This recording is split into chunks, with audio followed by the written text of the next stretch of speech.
So what exactly are we going to learn today? First, we're going to learn exactly what is a logo. Then we're going to learn what is a brand. Then we're going to kind of look at some real world applications to see how this applies to our real world. And then we're going to make it personal. And so as we're going through this, you can kind of think about how these things apply to you in your own professional atmosphere. Maybe if you have a business, how it applies to that. Or if not, maybe an organization, or maybe just personally how these things can apply to you. But we'll get deeper into that as we go along. So I'm excited about that. And of course, for those of you who don't know me, for those of you who do, you can kind of, probably say it along with me, or you could just, go take a bathroom break real quick or go get something to drink. But for those of you who don't know me, I'll just give a little brief introduction just so that you know who's teaching you today. But I am Chanel. I'm the founder of Awesome Design Academy, and I love all things creative.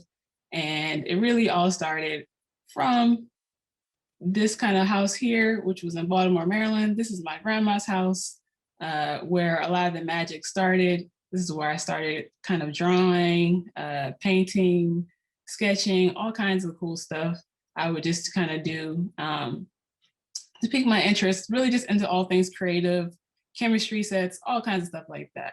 And so that's where I did a lot of stuff at her dining room table. I would just get creative. Of course, you can probably guess which one is me. I'm the happy one, the smiling one. So that was on my grandma's porch as well. And then over time, as I grew, middle school to high school, just kept on creating, just kept on drawing, sketching, doing things like that. But I'm not really quite sure how my creative abilities or talents would land me some type of job or what kind of career I could make out of that. Luckily, I was able to discover graphic design in high school. And so from there, I kind of found it was kind of this merge between creativity, art, and technology. And I was really excited about it. And I just kind of took it and ran with it from that point on. So from there, I've learned a few things at a few different institutions, keep on learning in my design journey and getting my degrees in those things. And then from there also, for the last actually 15 plus years, I've worked at a myriad of corporations, startups, nonprofits, things like that, doing graphic design, design leadership, all that kind of good stuff. So I've been inundated with it over time, just love it. I'm on my computer every day, designing, doing something creative. And that's just really what I really, really enjoy. And so from that time, from these kind of 2 sketches that I did and the many other little creative things that I did as a kid, I've definitely grown and evolved, hopefully, I think so, to do a lot of different creative projects over time for different clients, for myself, and freelance, my own businesses, for different types of companies and things like that. I have a lot of fun doing that. I had a lot of fun just kind of creating different logos and brands for various companies, small businesses, startups, and things of that nature. And here's just a little bit more of some of the work that I've done that has been fun and interesting. Of course, as always, the crazy clients along the way, but that's just part of the deal when you're a designer. So all that good stuff. But now I'm actually focusing more on teaching. And so now I'm a university professor, and I'm also the founder of Awesome Design Academy, where I try to take all the knowledge that I've learned over those years and give back to the community, just because I know the power of design. I know how much it can help influence you, help kind of enhance the work that you do, either professionally or personally. And whether you plan on being a graphic designer or not, or being directly in the field or just kind of being influenced by it, we all will need design in some ways. And so if you want to learn a little bit or learn a lot to apply to your own personal situation, then that's what I'm here for. And so I offer a lot of simple and easy, fun to learn classes where we cover a variety of topics. I've written books and I make products, and just trying to offer my services back to the community, because I think a lot of people are interested in learning more of the digital kind of careers that will be long lasting over time. So that's a little bit about me. But now more about you guys. I want you to know that during this class, definitely want it to be laid back, fun. I want to have some, definitely some dialogue between us. So feel free anytime to engage, to say something in the chat, to talk out loud, whatever you want to do. But definitely I'm not here to lecture you or just to be the only one talking. So I definitely gonna need your participation. Nice to see you, Kenyatta. Glad to see you again. All right, so if you guys got that, hopefully you do, then we're gonna get started about this logo versus brand kind of deal going on here. And really what I want to start with is asking you your opinion on some of these things to see what you recognize already in the world. So we're just gonna do a little quick kind of logo test to see what you guys kind of recognize. So this one should be pretty easy. These three companies, what are they?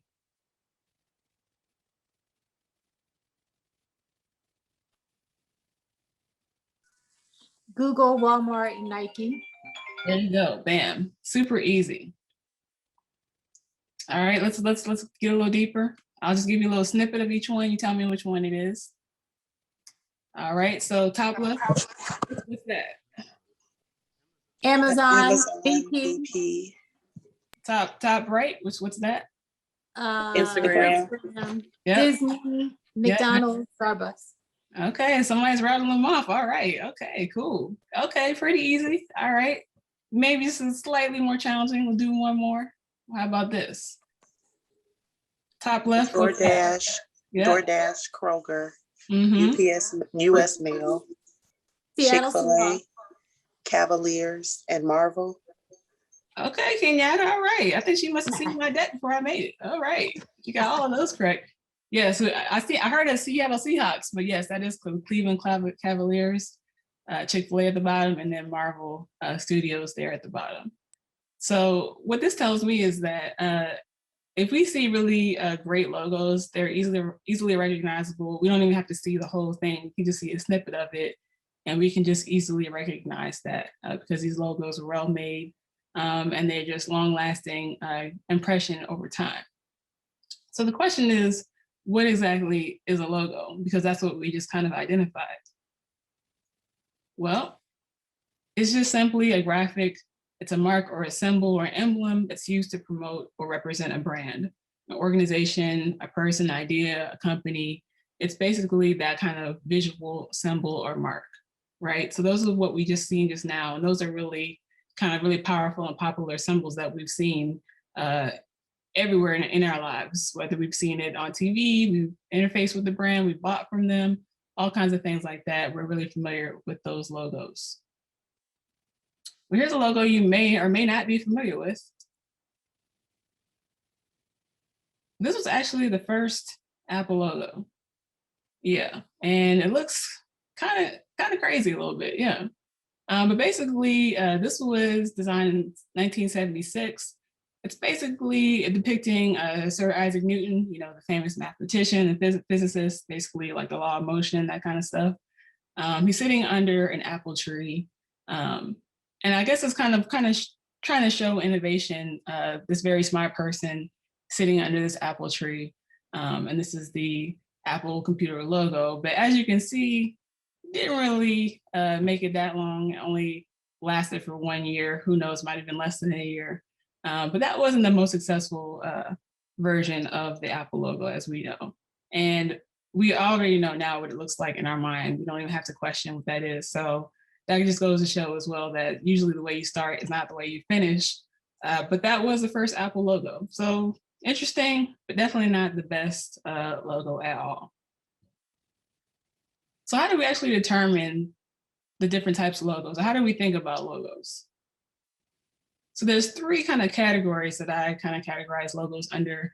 So there's the literal, there's the figurative, and there's the abstract. So a literal logo is what it is, it's literal. So whatever it's kind of depicting, there's really no deeper meaning. So dove, there's a picture of a dove in that logo. So it's very straight to the point, very straightforward. This middle logo though, it's more metaphoric. It more is a representation of something. So it's a ripe films, but it's very clever because it's an apple that's being peeled.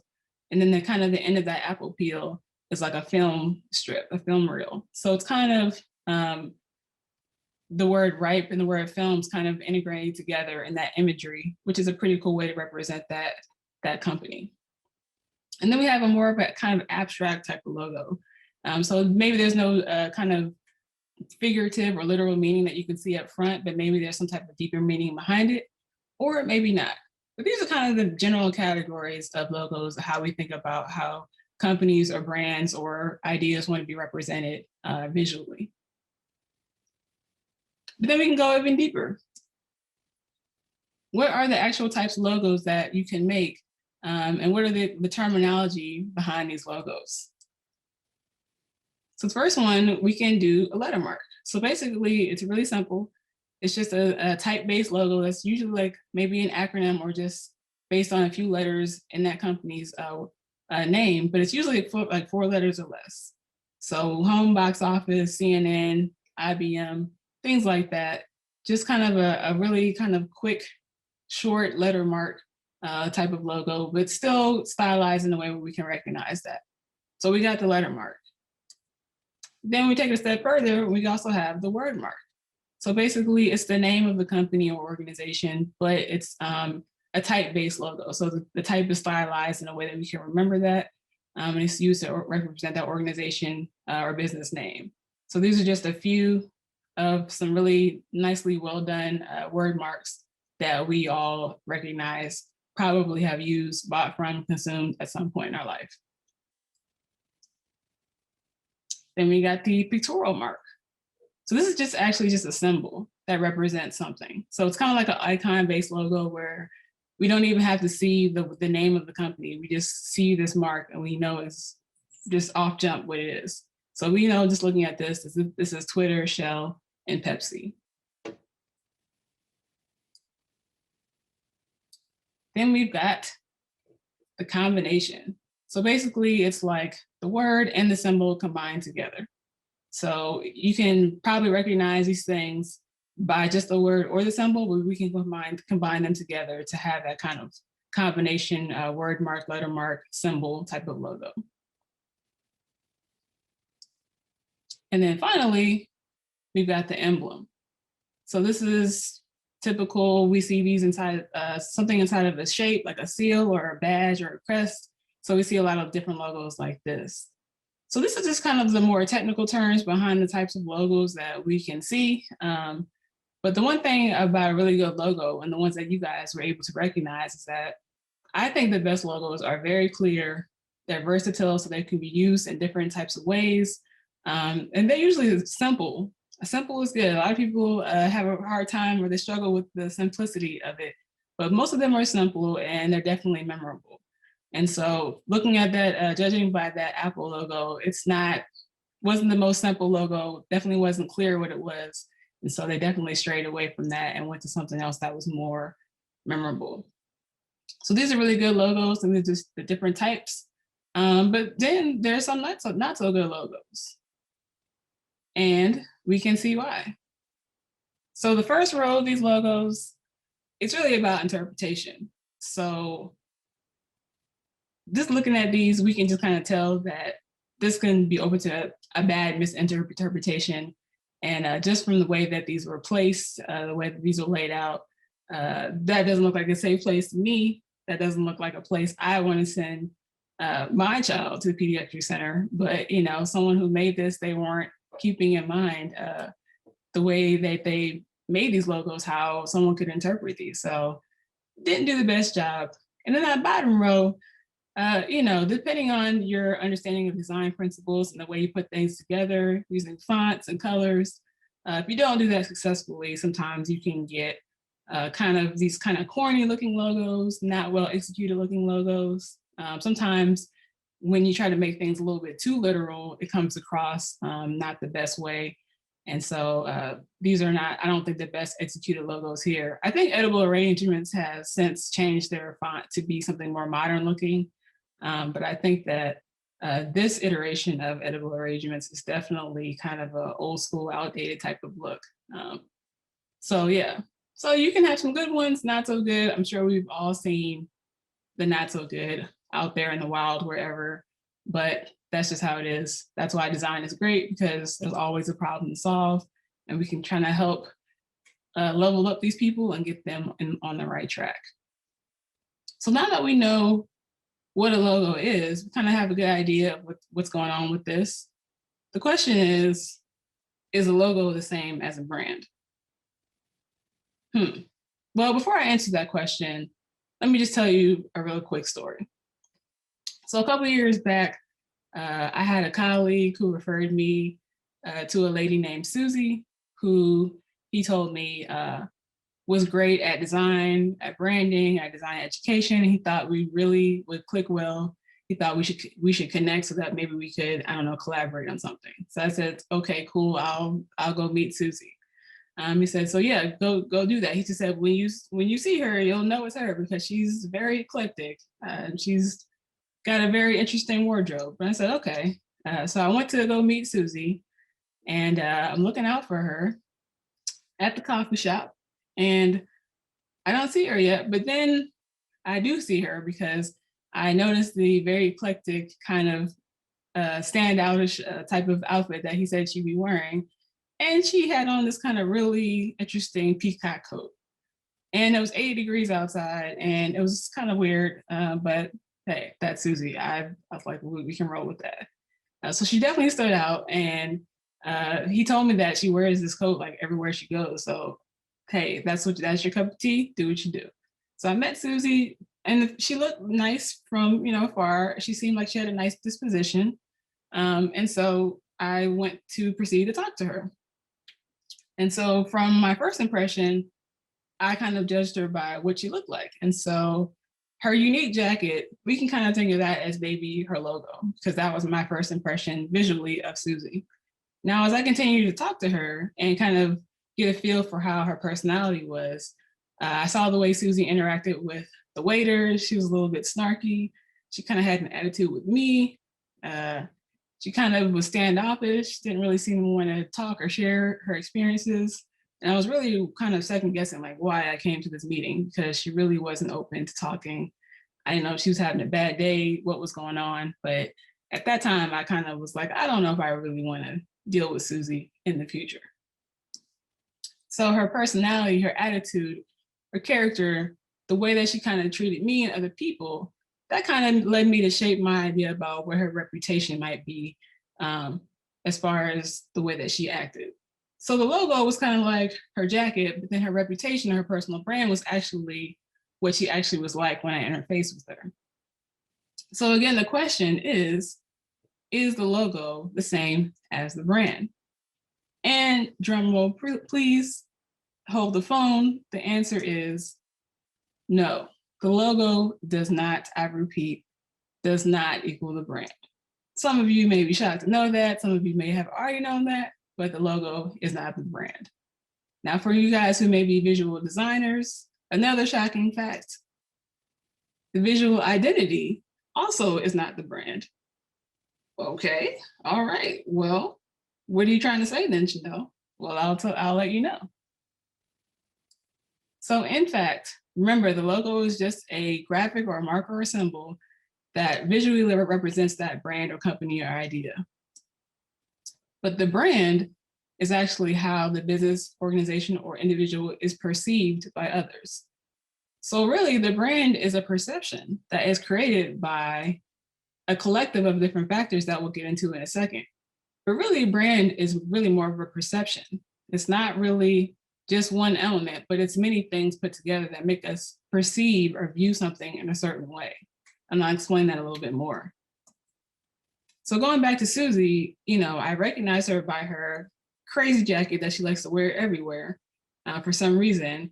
That's her outward appearance, but her outward appearance plus her actions and how she interacts with me and everyone else, how that all influences things, that makes me create a certain perception of her.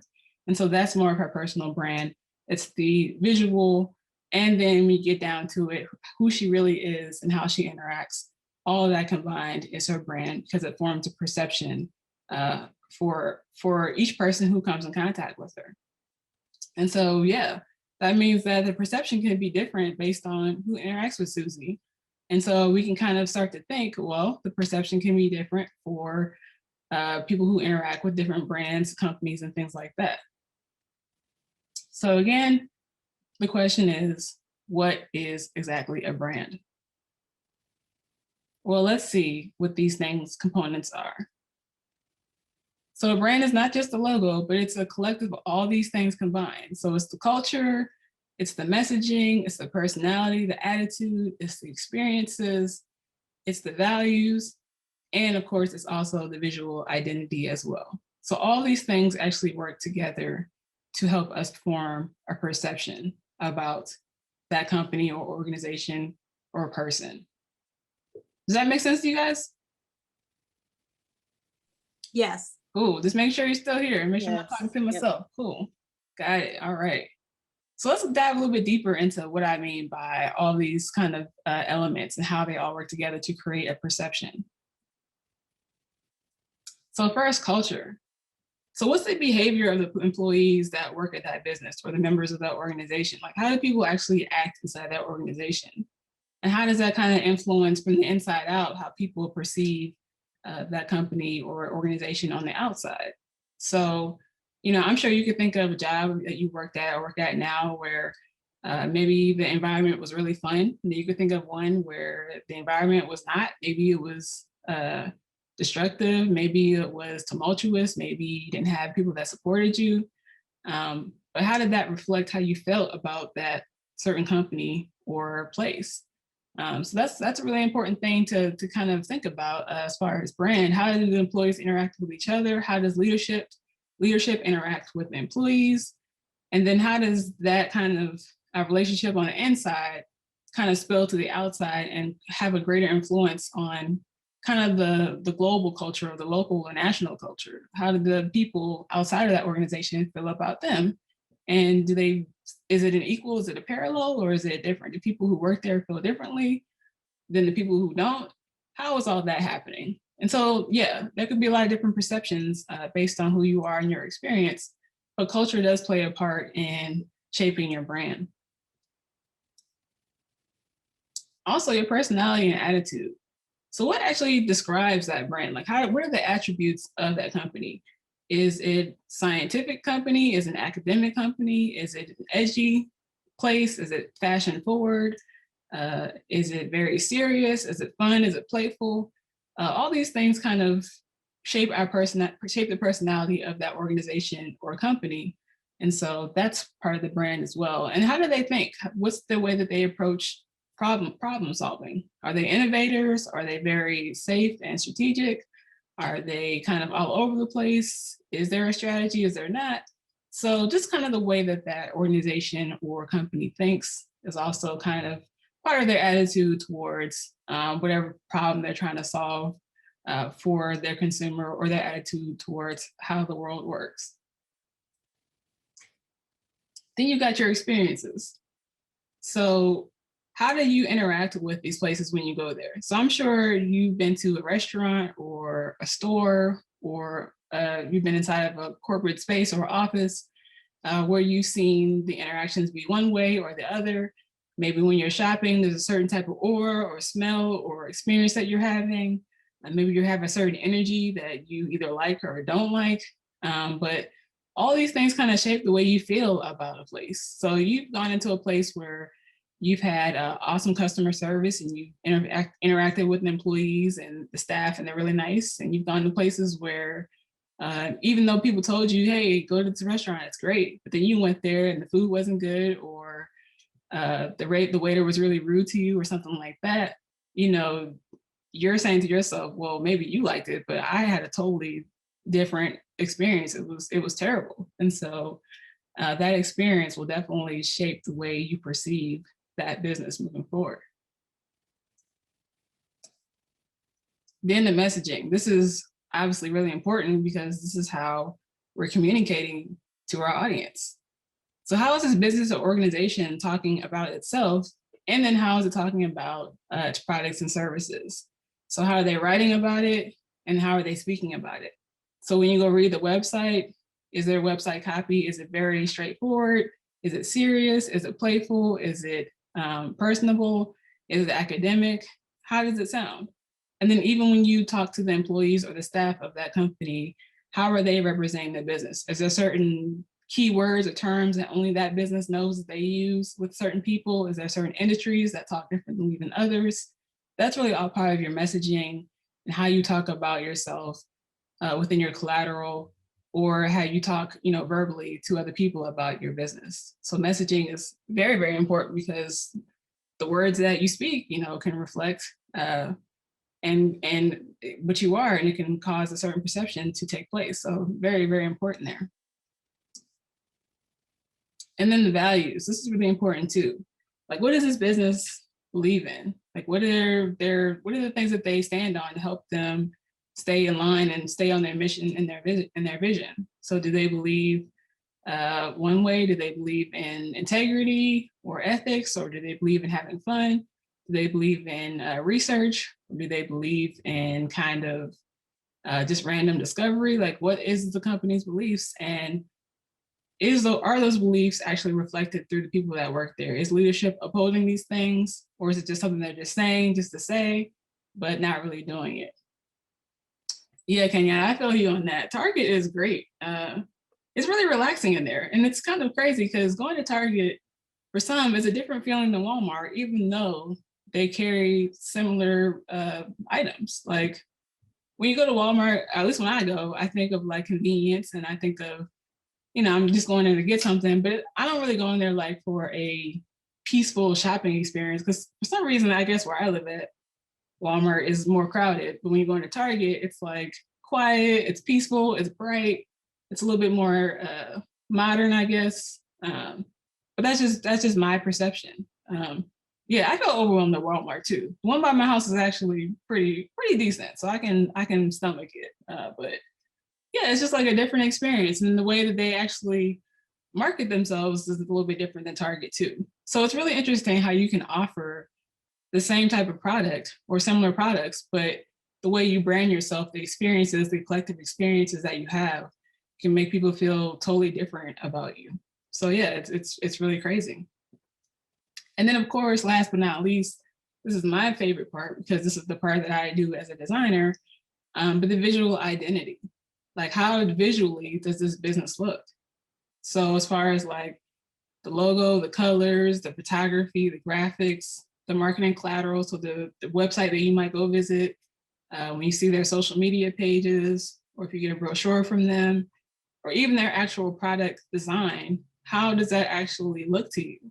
And this is important too, because you know, I think every business can probably survive without the best visuals at some point. But at some point, if you want to get over that hump, over that edge, you're going to have to take yourself seriously, and you have to know that perception is reality. So if you aren't looking the way that you want to present yourself, or if you're not living up to a certain standard, if your products and services don't look a certain way, then people won't want to consume that, especially if they can't differentiate between one service or the other. They're probably going to use their eye visually first to make a decision. So if this one looks better than that one, regardless of how the quality of that thing really is, they're probably going to go with the better looking thing. And so a lot of times visual identity is really important, because we judge with our eyes first. And then after that, once we get, to experience that product or that service or that thing, we can really know the full breadth of it. But the first thing we do is we see. So that's really important as well. So these are like the collective things that make a brand and shape our perception. So it's not just brand. So it's not just a logo. So if someone says, I want to update my brand, technically, maybe they're talking about just one aspect, but really your brand should be all these things combined. And so it's more of a collective thing, a comprehensive thing that you have to kind of think about how everything works together versus just that one kind of aspect. This is a quote that I really love from Marty Neumeier. A brand is not what you say it is, but it's what they say it is. So they being whoever is your audience, whoever is interfacing with your business, with your organization, with you as a person, that's what the brand is. It's the audience's perception of what they've experienced, and whatever they say it is what it is. And so really, when you're dealing with a business or organization, you can't control anyone's perception, but you can work to try to shape it in a certain direction. So if you're doing certain things, you can try to shape their perception to feel a certain way, because you created this consistent experience across all these different facets that make them feel that either you're luxury, or you're low cost, or you're affordable, or you're very high end, whatever the perception that you may want to create is.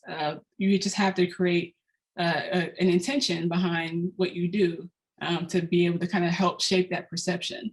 Now, of course, you can't make everyone feel this. You can't make anyone feel this the same way about you, because sometimes someone can interface with your business or organization and they just don't have a good experience, like maybe everyone else. But if the majority feels a certain way, then that usually will be kind of the direction that your brand kind of goes in. And so the Brand Gap is like an awesome, awesome book that I recommend that all you guys read if you would like to, especially if you're in the design field or branding and marketing, if you're doing a business for yourself, or if you just kind of want to see how you can apply it to your job or your organization. But really great book. I'm actually rereading it myself right now, got it right here. But it's really, really, really great book, and I really recommend it. It's really, really easy to read. Big fonts, big type, lots of pictures. That's my type of book. So really, really enjoy that book. I recommend that. So going back to logo, this is a great case study because, I mean, everybody knows McDonald's. It's just like, we all know what's up with McDonald's. We've all interfaced with McDonald's. And it's kind of cool to see their logo journey since they began till the present. And to me, it seems like from 1940 to 1968, they kind of had some drastic changes. But then from there, it pretty much was kind of the same kind of mark. It changed slightly over time, but those golden arches, you just can't deny those. Like, everyone just knows what that is. And no matter what part of the world you live in, McDonald's is a very recognizable brand. So yeah, so that's just been a very simple but well executed logo. That's just stood the test of time. But then again, going back to brand, it's all the collective all together. So it's not just the logo, but it's the logo and all the messaging, experiences, culture, all that kind of stuff, the people that you interface with that make you feel a certain way about McDonald's. Now, whether you've worked there, I don't know if any of you guys have ever worked there. McDonald's was actually my second job in high school. I was 16 when I worked at McDonald's. I had a good time because I was with my friends. We were kind of goofing off, but it was cool to kind of get the little check and, feel like I was doing something, get my free French fries, at the end of the day.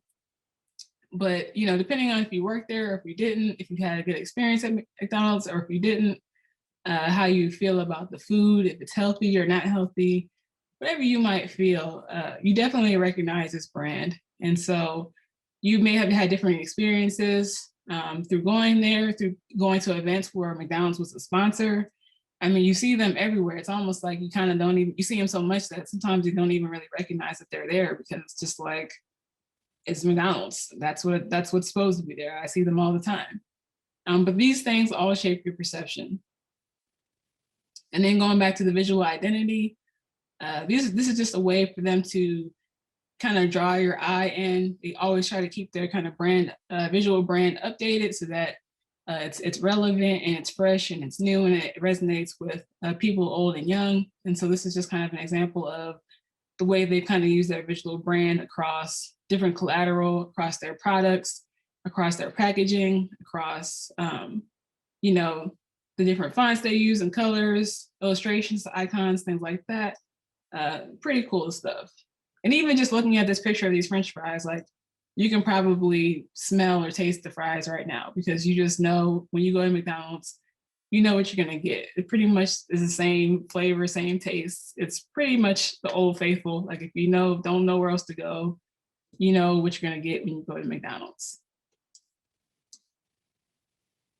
And then more of the extension of the visual identity, you could see this on billboards, in the airport, commercials. You basically see it everywhere. Sometimes it's on people's jerseys when they're playing basketball or football or a race car. They've been sponsored by McDonald's, radio commercials, radio spots. Your kids, they're in the backseat of the car. They want to go to McDonald's and they want to get that Happy Meal so they can get that little toy. But all these things have been ingrained into our mind. And because they've been so consistent, you can go to probably McDonald's in Georgia or in Indianapolis, California, China, Europe, wherever, and you're probably going to get most of the same staple items. You're going to get the same experience. You're going to know what you're going to be getting because it's pretty consistent across the board. And so that's a really great example of a brand that's really kind of stood the test of time and has done the work to kind of give us a consistent feel and perception. And yeah, it does change based on the person, but we all definitely recognize that brand. We all definitely kind of know what they're about. So that's a pretty good example. But again, more visual identity. This is the part that I like because this is what I've done for many different clients and companies, actually doing the visual part of it, but just kind of creating that first impression with the logo, colors, the collateral, things like that. These are just some examples of how you can kind of take that logo as a foundation and then kind of spread it across the board to create a consistent look and feel for that brand. Here's another example. And then here's another one. So it's just that consistency. It's just the use of that logo and then kind of expanding it across. That's just the visual identity, but then continuing to expand that brand and keep it consistent through the interactions, through the experiences, through the culture, through the messaging, through your values, through your beliefs and things like that. All those things come together to create the brand. So let's talk about some real world applications and let's see what you guys think about some of these companies and what's the first thing that comes to your mind when you see these logos. So just tell me off top, you don't have to think about it too hard. What's your first impression of these businesses when you see them? So we'll start with this one. What's your first impression? What do you think about? Food. Food, yeah. How does it make you feel? What do you think about Chick-fil-A? Or Chipotle, I'm sorry.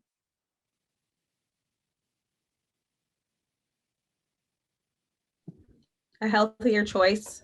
Healthier choice. Mm-hmm. What else? That marvelous steak that they have. True.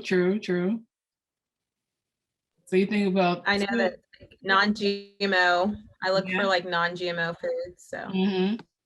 What else do you think? Do you think about, do you think Chipotle is fast? Do you think they're slow? Are they convenient? Like, what do you think?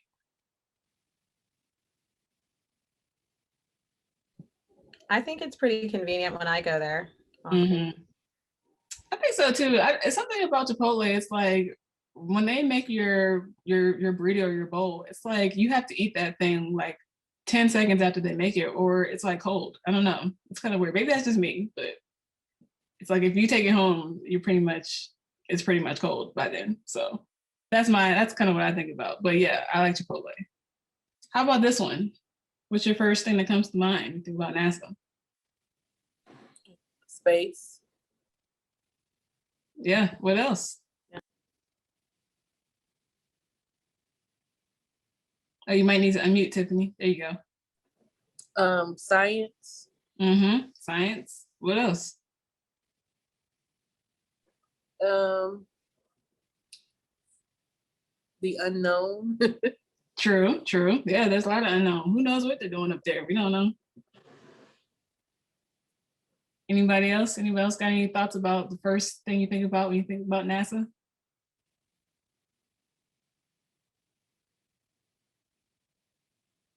All right, well, we'll just move on to the next one then. How about Gucci? Expensive. Mhm. Luxury. Yeah, expensive luxury. What else? High end. Yep. I don't know why I'm thinking about Gucci Mane. I know that's different. That's not the same thing, but that's what I'm thinking about. Yeah, I was actually gonna say like rap or music. All right. And then what about this one? We just talked about this, Kenyatta. I was gonna say my second home. And Target's why is that? What does Target make us feel? happy. Comfortable. Yeah. Why do they do that? What is it about Target that makes us feel happy or comfortable? What's different about Target than Walmart? Rochelle says quality. What else?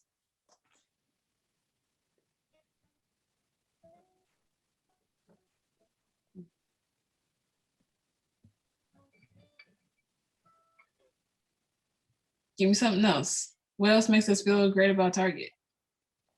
I was gonna say quality, but you know that you're getting a good product. How about like the employees? Do you feel a certain way about them? Or do they stand out? Are they just basic, regular? Are they nicer than Walmart employees? Like, what's up with that?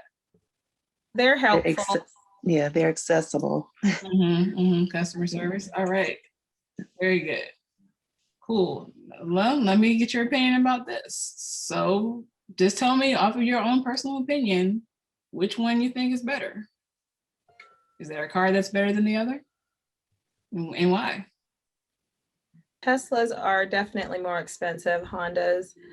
I know Hondas to be durable because I've had a Honda, so I know that they're long lasting, but I just know like Teslas are high-end cars. So Gotcha. So do you think one is better than the other, or is one better than the other to you? I've never personally had a Tesla. I just know people. I would say that a Honda for me because it can last longer. It's Yeah, and that's totally fine. It's just really based on how you look at it. What else? What do you guys think? Who else thinks one's better than the other?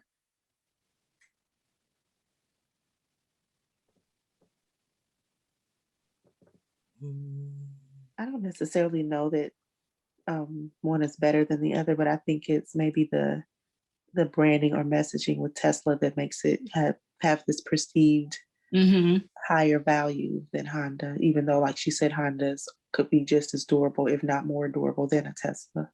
Yeah. But it's just that perceived messaging with Tesla. And really there's no right like or wrong answer because it's really just kind of whatever you believe. So yeah, I would agree too, Rochelle. Honda is predictable. And I personally haven't driven a Tesla either, but I'm assuming that it's going to be a great experience. It's supposed to be ergonomic. Rochelle says they have some quality challenges. So, hey, that could be true because I haven't been in one. But yeah, I have been in a Honda. So I guess it's just based on your experience. And then here's an interesting one. Just based on the environment, what you see, tell me what business this is. So what business is this? What brand is this? Like Apple. Yep, you're totally correct. And you know it's Apple because when we were going into the Apple stores, you know, you go in there, there's like 50 million employees, but for some reason it's still hard to get one of their attention. This has been my experience. But yeah, definitely the Apple store, really spaced out. Lots of people in the black shirts. That's definitely Apple. How about this one? House. Yep, that's definitely the classic Waffle House for you, for sure. How about this? is that Nike? Like Really easy. We've heard that many, many times. And then what about this one?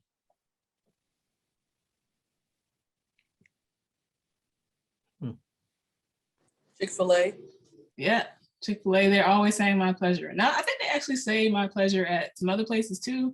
But I think Chick-fil-A probably is most known for that because they're always saying that. And I was just in the line the other day, and that line was super fast. No matter how long the drive-through is, they get you in and out. It's amazing. So great brand experience from that standpoint from Chick-fil-A, at least for me. And this is an interesting discussion I like to have because I know definitely depending on what your personal experience is, you may feel differently. But really want to know how you guys feel about these platforms, starting with Facebook. What's the perception that you guys get from Facebook?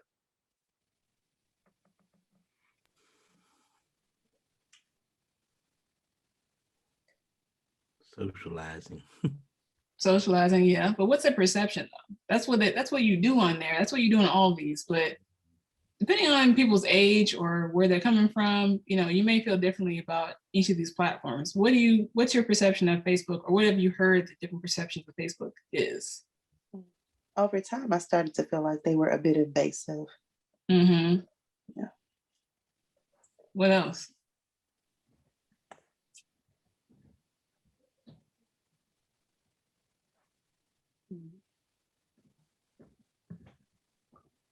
I from think that media. being trustworthy might be questionable lately too. Yeah. Rochelle says everyone from 40 to 70 is on it. Yeah, that's why a lot of kids aren't messing with Facebook anymore, because they feel like it's for old people now. And I know for me personally, Facebook first came out, I was in college. I really didn't understand what it was, but it was at the time only for colleges. And then it kind of kept evolving. And then once they opened up the floodgates to everyone, I think when it was cool, when the kids were on there, when their parents started getting on there and the grandparents started getting on there, people said, I got to get off of here because now they're kind of messing up my cool. But then it's also good for connecting. If you wanted to stay connected to people, but it's just your perception of how you feel about it, how they've been in the media, in the news, Mark Zuckerberg, all that kind of stuff. Just depends on how you feel about it. What about TikTok? What do you guys feel about that? What's your perception of TikTok?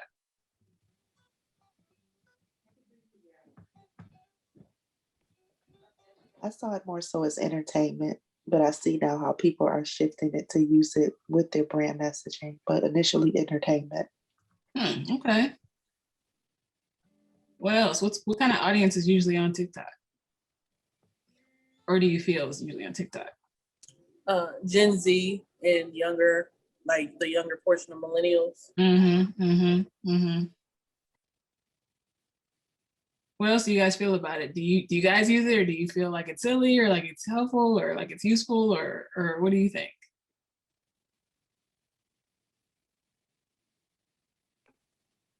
I have a TikTok account. I just have yet to use it as far as for business purposes, because like I said, I watch what other people do with their businesses, but I also watch it for, like I say, entertainment purposes.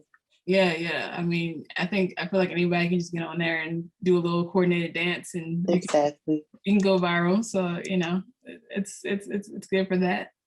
How about Twitter? What's your perception of that?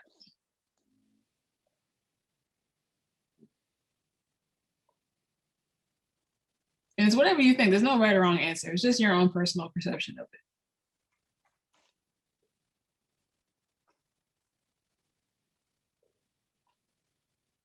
I had gotten away from Twitter for a minute, but I guess I didn't see the value in it as far as, like, if I didn't put any value or effort into it, how engaging it could be as far as exchanging information and meeting new people. Someone else was going to say something? What else do you guys think about Twitter?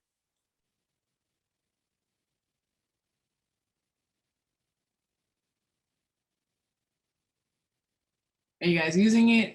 No, maybe so. You have an account, haven't opened it up in a while. What's up? I use Twitter. It's like for quick laughs. For a long time, I really didn't understand how to engage on it, because I felt like in order for someone to see what I wrote, like I would have to be tweeting like all the time, because it's so quick, with the news feed, and I just felt like I had to be on there all the time to see what was going on, or for people to know what I was saying. But I guess you just have to be on it enough to kind of get how that algorithm works. But yeah, I'm on there, but I'm sporadic, very, very sporadic with it. I'm mostly just observing more than saying stuff. Yeah, I didn't really understand Twitter.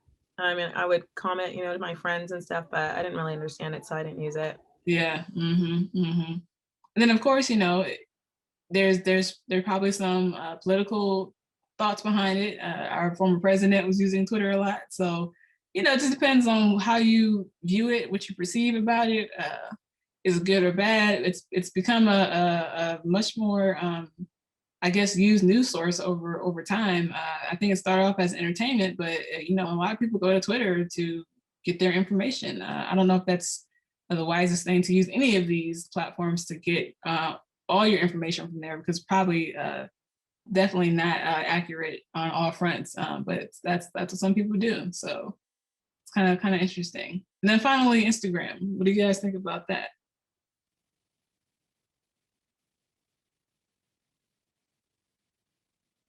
Rochelle says it's got a younger audience and quicker to view and manage.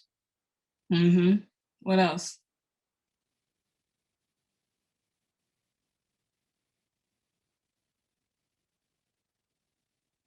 It's a great way to promote your business and get followers. I know a lot of people and my friends are using it to promote their businesses.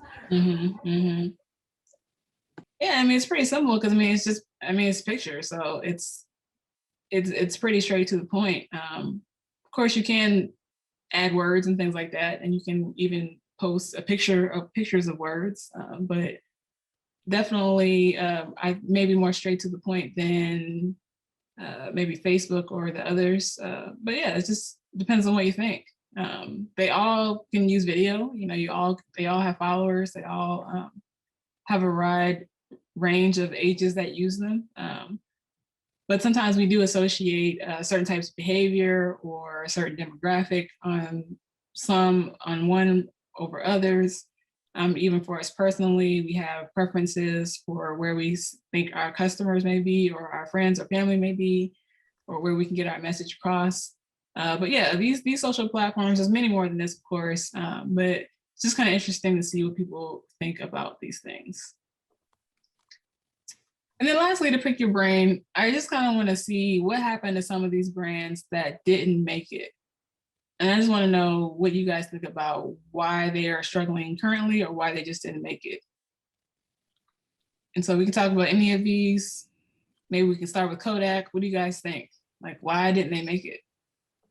Well, when cell phones can pretty much do everything, people kind of moved away from hard copy pictures to just have them on their phone. And what did Kodak do or not do that kind of put them in the position that they're in? They should have went more towards digital cameras. It probably would have kept them more influential. And your thoughts on that?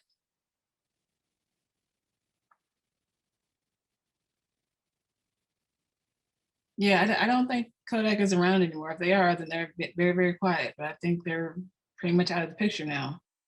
How about Sears? Sears is actually still around because I actually went to the website the other day just to see, but not to buy anything, just to see if it was actually still there. So what do you guys think about Sears? What happened to them? I think Amazon pretty much kind of helped finish them off, and they were just kind of behind style wise. Like even since the last time I went there, it was still like an older selection of items and clothing. Yeah, I agree. It's like they didn't come up with the times. Like I don't know, even maybe back in the day when, you know, going to the mall was like the funnest thing to do, and you had those kind of cornerstone department stores at the four corners of the mall, JCPenney and Sears and Belk or whatever the ones that you had in your city or state. Even then, it seems like Sears to me was like the kind of the boringest one to go into over all of them. Macy's, like because they had tires, they had appliances, and they had clothes. So it's kind of like the first Walmart, but it was in the mall. But it didn't have, you know, groceries and things like that. But it just kind of had a wide variety of things, and you know, it just wasn't as appealing to me. But yeah, it seems like Amazon and a lot of these other stores that have come up, boutique stores that have come up, have kind of taken over and left Sears in the dust. And yeah, Rochelle says Sears and Blockbuster, they should have updated their business model for sure. If you don't keep up with the time and the demands of what people want, then it's kind of difficult to stay in business for sure. What about Blackberry? Anybody still got one of those? So I actually work at AT&T, and we totally stopped selling Blackberry. They still sell them, like in Canada. And they tried to update their system, but Apple is half the market, and Samsung and Google is the other half. So yeah, there was just no space. It's crazy. Michelle says, remember the G date. Yeah, it's crazy. It's crazy how Blackberry was like the phone to have, like back in the day. Like you were really, really cool if you had a Blackberry because you had those little, you know, little keyboard, and that was just really cool from, you know, I guess the standard Nokia or whatever, kind of those big cell phones before that. But yeah, that touchscreen thing kind of messed up the game, and you know, it's kind of a shame. But Kenyatta is waiting for Blackberry to come back, so hey, you might want to write them a letter, Kenyatta. Maybe, you know, you can give them some ideas. But sounds like you might have to go to Canada to get your Blackberry. And then what about Blockbuster? What happened to them? The Netflix happened to Blockbuster. Yeah. Yeah. Redbox too. Yeah, and if you yeah. guys remember, Netflix actually had more of that Redbox model in the beginning because they used to mail you the CDs in the mail too, didn't they? Did Netflix do that? They did. Yeah, those long lines. Yeah, you guys remember back in the day on Friday nights, like Blockbuster was like the place to be. And they would really get mad at you if you didn't rewind those tapes before you brought them back. I think you get charged like a fee or something. But yeah, they didn't keep up with the times. And so I think the Blockbuster experience was actually pretty fun, going into the store and being able to see all those different tapes lined across the wall, see the new releases and things like that. That was actually pretty exciting. So I think the experience part, they did a great job of that.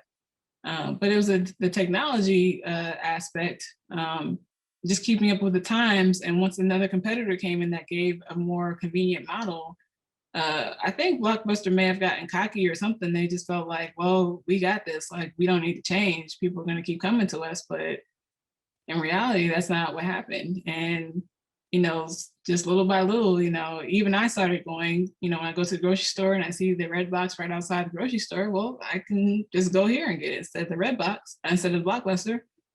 And then over time, you know, you start getting the Netflix subscriptions and you're like, oh, I don't even have to leave the house now. And David says they should have paid that $50 million for Netflix back in 2000. Oh, yeah. Yeah, I forgot about that. You're totally right. You know, maybe they were short-sighted. Maybe they felt like we don't need to do this. But hey, you know, that's a fatal mistake they made because we kept seeing those blockbusters kind of disappear one by one. And now they are totally gone. There was another one back in Maryland. I think it was called Hollywood Video. It was kind of the secondary Blockbuster, but all those kind of stores like that are pretty much kind of like museums now. If you can find any of those, you'd be hard pressed to find that. So yeah, you can just think about all the different brands, these examples, and other ones that maybe you can think about in your mind that are struggling now or just didn't make it because they weren't able to fulfill a good perception of their market. They weren't able to collectively have all those things come together and keep people interested. And they made, you know, some of them made bad business decisions. And so now they're not here. So they're not lasting. Versus some of the successful brands like McDonald's and all those other kinds of things, they've kind of stood the test of time, even though they've had challenges and struggles. And, you know, I'm sure there's many people who love McDonald's, many people who hate McDonald's, but they've done a really intentional job of keeping up their brand image, their visuals, their experience, and really staying consistent. I think consistency is really a key to how you can kind of shape your brand perception, because if you consistently do stuff a certain way, people will find you to be reliable and they know that they can kind of trust you to do what you said you would do. And whether that's a good thing or good or bad, I trust that when I go to this place, it's going to be a bad experience every time, or I trust that every time I go, it's going to be a good experience. But that consistency can shape people's perception either way. So let me give you two more examples of a brand that's done really well, that makes us think, most of us think, you know, certain ways about them, and then another brand that we don't enjoy as much, but what they're offering is actually pretty good. So going back to that, Apple, of course, they're not using that first 1976 logo. They're using something much more modern and applicable now, but they've got this Apple logo that's very simple, but very memorable. And then we have all these different brand touch points that we can all relate to. Whether you're a team iPhone or not, we've all probably interfaced with Apple in some type of way, whether intentionally or unintentionally. So I'm not team iPhone. I don't want to hear any boos or any comments from you iPhone people, but that's neither here nor there. But I do love my Mac computers. I have like 3 Mac computers. So because I'm a designer and that's kind of like my lifeline, so that's what I do. So I do have Apple products. We've gone to the App Store. We've used the Genius Bar. We've listened to Apple Music, iTunes. We have Apple TV. We've seen Apple commercials. We've seen all kinds of stuff. Even the packaging stays with us. For some reason, maybe it's just me, but I still got my MacBook 2015 box upstairs in my closet. Why? I don't know, but it's just a really nice packaging. When you open it up, it's like Christmas. It's a really nice experience. It's really great packaging. And so for some reason, you just feel like you should just keep the box too. David says he has 3 Macs and iPhone, so he's all in. Like he is not playing. Like he is just team Apple all the way. Yeah. So yeah, and you really kind of develop an affinity towards this brand, like a loyalty. You almost like, it's kind of crazy that people are actually getting into arguments and these battles against Android versus Apple, or this is better than that. And you really have become an ambassador for this brand because you believe in it so much, whether the updates work or not, whether your phone screen's cracked or not, whether you feel like the technology could be better, whether you feel like, they've become more or less innovative since Steve Jobs has left us, all those things, whatever you feel about it, for some reason, you're still using the product because you just feel a loyalty to it. You understand it. You feel that there's something about it that's reliable, something about it that maybe makes you feel like it's upscale or it's really high quality, really innovative. Maybe it's it's just really cool. Maybe it's a certain prestige behind using an Apple product versus something else, or the quality or the technology behind it. But this is a brand that really has lots of loyalists attached to it, lots of ambassadors who will sell the product for them. They don't even have to do anything because they just love their Apple product so much. So a really good example of a successful logo and a successful brand as far as all the touch points of, how you experience it out in the world, how you experience it personally, all that kind of stuff. And David says he was a little shook about that Big Sur update. I'm not going to go into a rant on that, David, but I do know that for those of you who don't know, Big Sur is their operating system, just like how Windows has, how Microsoft has Windows and things like that. But if you do have an older computer, probably like 2015 and back, then Big Sur may not perform as well. And I know this for a fact because I'm using an iMac right now that has Big Sur on it, and I'm using a laptop that has Catalina on it, which is the one right before that. And I've noticed some bugs with the Big Sur in this 2015 iMac. So I might actually revert back just because it doesn't work as well on the older devices. And so that's my one gripe with Apple is that if we're gonna pay, thousands of dollars for these products, I feel like they should last a little bit longer. But that's just my opinion. So I guess you just gotta take care of yourself, but that's how they get you. That's how they hook you. They've got a certain lifespan on these things, and then all of a sudden they go out and you got to buy another $1,000 product. And for some reason we keep doing it, so they keep making them. Yeah. So that's Apple for you. But now let's look at another example. And this is actually a place that's kind of doing good for us, but we have a different feeling about it. So think about your local DMV, BMV, DDS, whatever you call it. What do you guys feel about going to the DMV? What's the first thing that comes to your mind? Long lines. Long lines. Mm-hmm. Stress. I mean, just even looking at this picture of these this waiting area with chairs, I just feel stressed out because it doesn't matter how many people are working there or not working there. If your number is 530 and they're on 179, well, you pretty much know your day is shot because you're going to be in there for a while. And the crazy thing is that the DMV is giving you something that's valuable to you, like having a license. If you want to drive is good. Being able to renew your tags and things like that. Learning how to drive these are all valuable services that help us operate throughout society. But the experience of going to the DMV is not usually a good one, or we don't perceive it to be a good one. And so even though they're offering a really great service or product, what we experience there, our perception is not as good. And maybe one of the reasons is because it's a service that a lot of people need. So it's almost like a necessity in some ways for a lot of us. So because they have so many clients, because they have so many customers, there's always like a influx of people trying to come in and do the same thing. And so, you've got these long lines. And, I've never worked at the DMV, but I'm assuming that the people who work there aren't getting like 6-figure salaries or anything like that. They're probably talking to crazy customers every day. And so maybe in return, they're going to take their time because they know how it's going to be coming into work every day. And so everyone's mad at each other. Sometimes you actually do come to the DMV and have a great experience. There's no line, or the person that you talk to is really nice.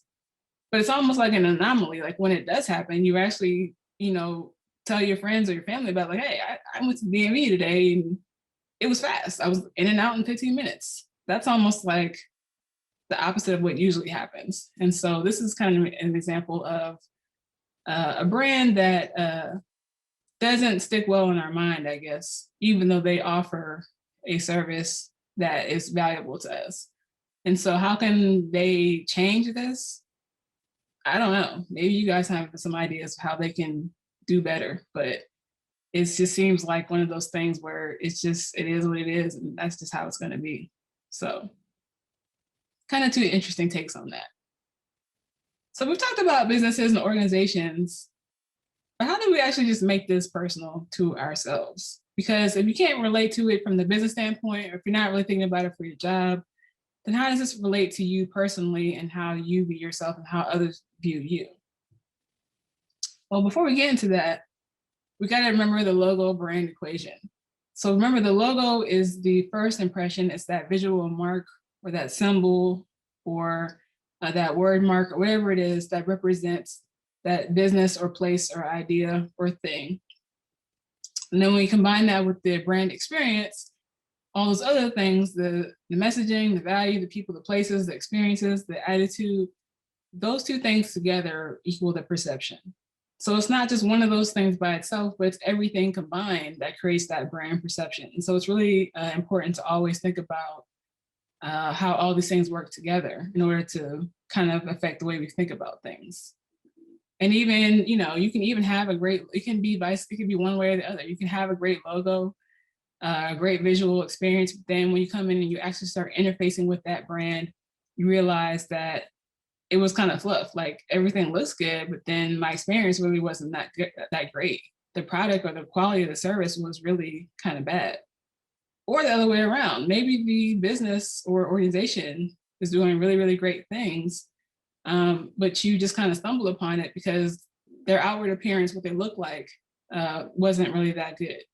Their logo and their visual identity didn't live up to their services they actually were offering. And so there's kind of like a mismatch there. And so whenever there's a mismatch, either way, it can kind of form some trust issues because it's hard to trust something that looks good, but it's not good. And then it's kind of weird to refer someone else to a place that has really great services, but they look kind of crazy. And so people are like, I don't know if I really want to mess with them, even though you say it's a great service, kind of like those hole in the wall restaurants you've been to.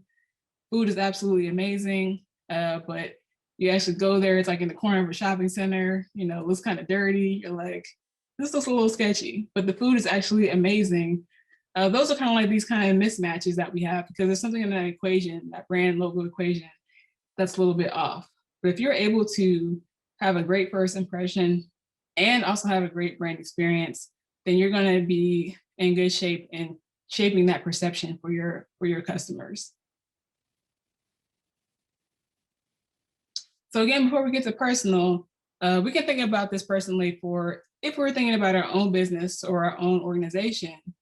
What are some probing questions that we can kind of ask ourselves when it comes to those things to see if we maybe need to rebrand or change some things about what we're doing. So some questions to ask are, like, what do we really want people to think about us? And all this stuff really comes down to really simple kind of principles, like, what do we want people to actually feel? Like, how do we want people to view us? And so is what we're doing actually reflecting that message, what we want people to think?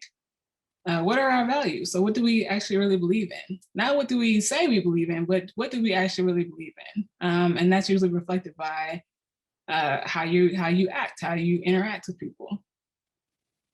What are the product or services that we're trying to offer? So, and what problems are we trying to solve? So let's get really clear about what we're trying to do for our audience or for our customers. Because once we do that, we can figure out what our values are to solve that problem and how we want people to think about us in solving those problems. And does our business or organizational culture align with our values? And again, this is really important because you can say that your business believes in, I don't know, integrity, teamwork, and trustworthiness. But if your executives or your leadership or a lot of your employees don't operate in integrity, they're cutting corners, they're doing, crazy things to kind of cheat, then, your culture doesn't really align with what you're saying your values are. And so you're kind of telling a little lie there. It's kind of telling a fib there because it's not really aligning. So it's really being authentic about what you really want to do, what you really believe. And then when people interface with our team, with our employees, like in person or through email or through webinars or through marketing materials, how do we want people to feel about our business? So do we want people to feel like our business is innovative? Do I want people to feel like the place that I work or my organization is loyal or helpful or personable or very scholarly or technological? What are those kind of attributes, those words that we can kind of attach to say, I want people to feel this way when I interface with this brand? So if I'm Gucci, I want people to think that I'm high end, that I'm high quality, that there's going to be a really great customer service experience when I come into the store to buy. This is what I want people to feel when they come interface with me. So I need to make sure that I'm reflecting those things. And then how does our visual identity support how we want to be perceived? So is our actual visuals, our logo, we're saying we're high end, but our logo is designed with Comic Sans and it's got all these crazy colors. Does that really make people believe we're high end? No, probably not. So it's kind of like, it kind of all has to go together so that people can actually start forming that perception that you want them to have. It kind of all has to be in sync with one another. So do you need a rebrand for your business or for your organization or your company? Well, the questions you should ask are, did our products and services change drastically? Because if they did, that means that we need to pivot and we need to be kind of changing, maybe the perception of that. So people thought we were one way, but now we're actually doing this. So we need to be able to make that shift and bring people along with us and kind of educate them on how we've changed those things. Did the organization itself change? So were you acquired by someone? Did the actual name of the business change? Because that's a pretty big deal. It's almost like if you were a person and today I'm Chanel and tomorrow I'm Margaret. Well, you're going to be like, well, what happened? Like, why is your name Margaret now? And so, I would probably need to be able to explain that or there's probably a reason why I changed my name. And so I want to change something else to show why I made these changes. Is the current brand outdated? So, is there something that you made a long time ago, or was the business going one direction at this point, but now they've shifted, and so now the brand needs to be updated holistically in all facets in order to reflect that? So as far as, the visual identity, the way that we're talking to customers, the way that we message ourselves, it's all that stuff kind of outdated, and we need to bring it up to speed to be able to kind of attract and to keep our current, the society, the current people, engaged with us. So we need to change that.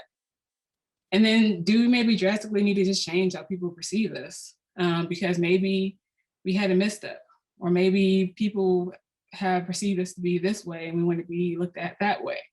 Maybe we had some kind of scandal go on and we really got to just do a 180 and make sure that people just trust us again. So these are some questions that you could ask in your brand or organization to figure out if you need to kind of do some kind of exercise to make a drastic change or a rebrand.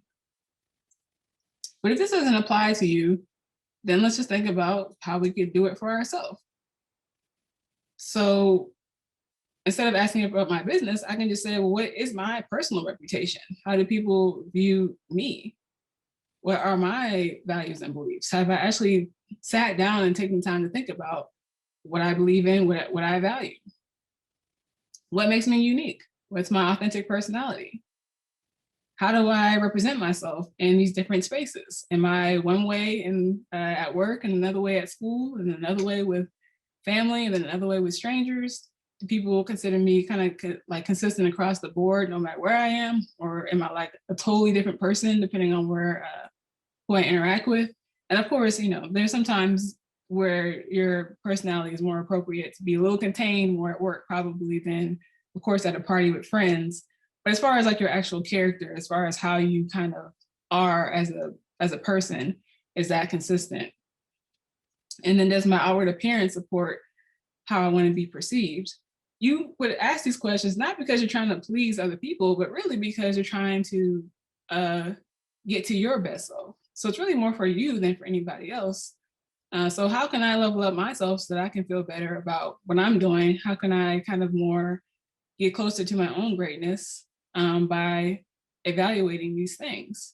Because I think personal growth is always something that we all strive towards and something that we're all trying to improve over time. So do you yourself maybe need a personal rebrand? Well, you can ask yourself, have I grown or no longer want to portray like the past self the way that I was before? Did I want to change something about that? Have I outgrown my old self?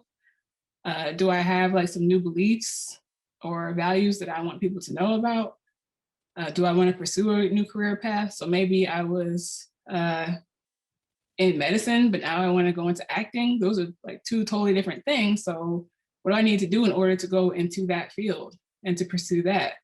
Or is it a relationship or a personal goal that you want to kind of pursue?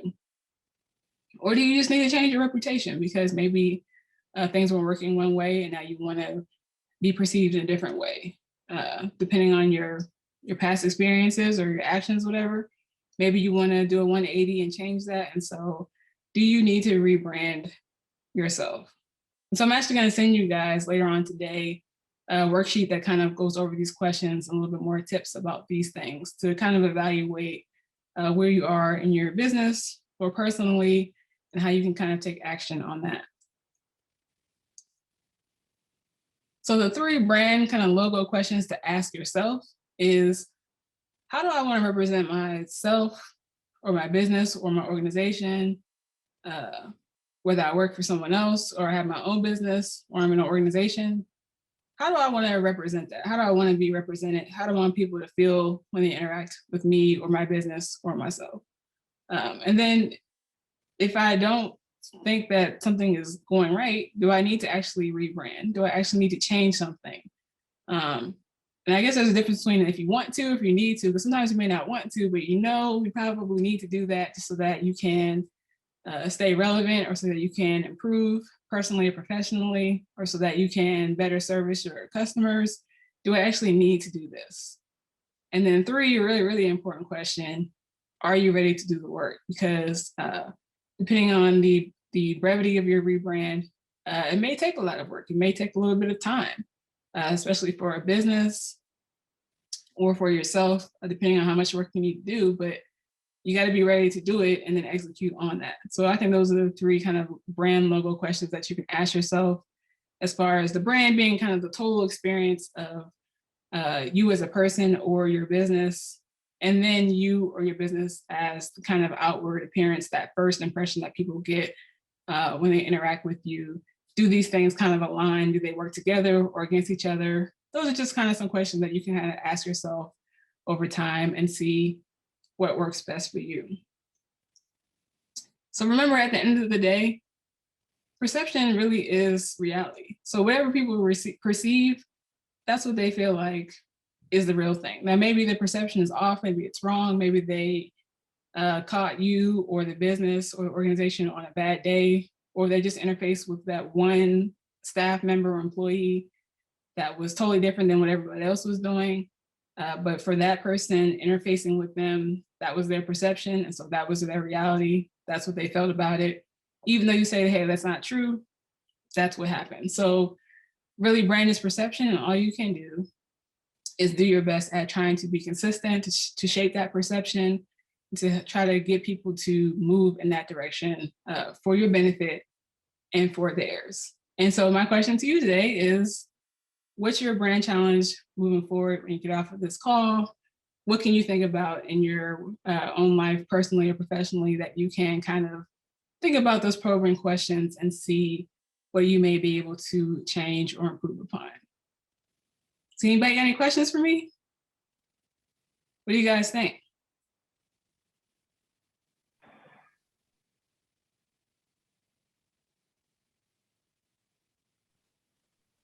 I think this is great.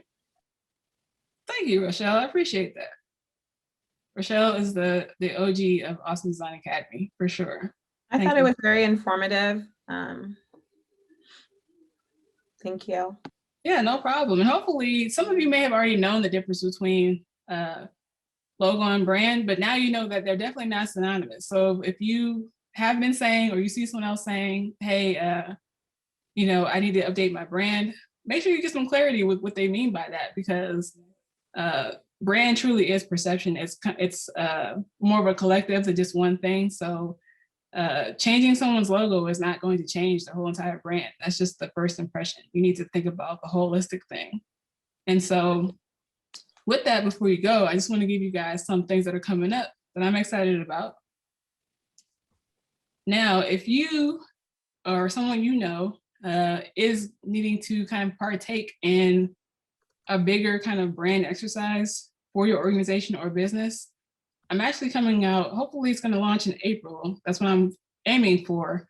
But it's a 6-step course to conquer your rebrand project. And this is called Brand Restart.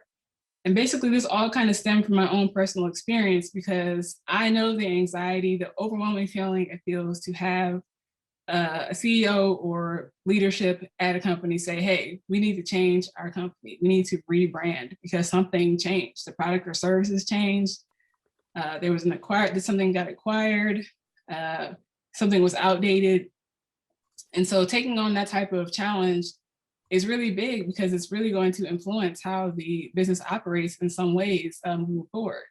And so I was able to go through that process internally at the last company I worked for, at a startup, with a very small team. I was able to save the company tens of thousands of dollars, if not upward of $100,000, from doing this all internally. And within 3 months, we were able to rebrand the company and come out with a whole different look and feel, and also some different messaging and things like that moving forward to help us kind of level up in the market. So the brand restart is really more about the power of process and understanding the process that you need to take in order to change a company's brand. And so it's not about, should I pick the color blue or the color yellow, or what kind of words should we use? You'll figure all that stuff out if you use the right process. But if you don't, you could be going through a futile exercise where you're not really getting to the heart of the matter, and you're making changes that really don't mean anything or going to make a big impression on that company. So this is more for growth stage businesses. If you know that you need to lead a rebrand or be a part of that, or want to understand more of that process of how that works when you already got an established company and brand, and you need to take it to a next level. Maybe they made, $3 to $5 million, but now they're trying to get to 10 or 20 million. This is that kind of big boy course for that. And the reason why this is so powerful is because not only am I going to give you all the steps for how you do that in this 6-step methodology, I'm also going to provide over 15 templates that give you kind of a head start to organize and manage your project. So instead of having to think about, how do I document this? How do I stay organized? What's the next step? Instead of trying to guess that, you know what the next steps are, you know what the milestones are, you just fill it out and you keep going, you focus on leading and communicating and creating. So if you're interested in just knowing more updates about that, just learning more about it, or if you know someone else, then go ahead and go to thebrandrestart.com and I will update you on when that course is going to be available. But I'm really excited about it because I do have experience as a project management professional. And so I'm not just using things that I made up in my mind. These are actually project management principles, plus my own experience of rebranding companies over the years, and really just want to share this with other people so that they can help save their company money, and so that you can take this knowledge with you wherever you go. Over time, you will be able to run a really smooth process that will help get you really, really good results. So this is the one that I'm really excited about. Almost done with it, and I'll let you guys know more details. If you want to know, just go to thebrandrestart.com and we will get into that. And then finally, what's next? Well, this actually is the end of the winter design series. So I thank you guys for being here. But in the spring, we'll have another kind of fun class, more about process, because process is really, really important. But this is called Let's Create. It's going to be a hands-on creative experience. So kind of really fun, relaxing, but it's really more about learning about the design process and really understanding that design doesn't start with a computer. It's not about software, but it's really about the mind.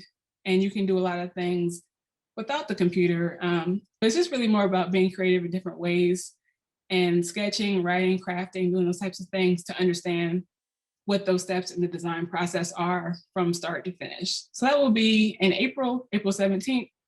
So stay tuned for that. And don't forget to kind of follow Awesome Design Academy on IG. You just want to get some more practical tips about design, stay up to date with events, get all the blogs and things like that. Follow that on Instagram. And as always, if you have any questions, I'm always on my computer, so just shoot me an email and I promise you I will respond for sure. All right. So if anyone doesn't have any more questions, I'm so glad you guys are here. I appreciate all the comments and the questions, the interactivity and the participation. And if you don't have any more questions, then I'm going to follow up with you later on today with the replay and the resource sheet. And other than that, I hope you have a really excellent weekend. Thank you guys. Appreciate it. Thank you. Thank you. Thank you. Take Thank you. care. Take care. Thank you. No problem. Thank you.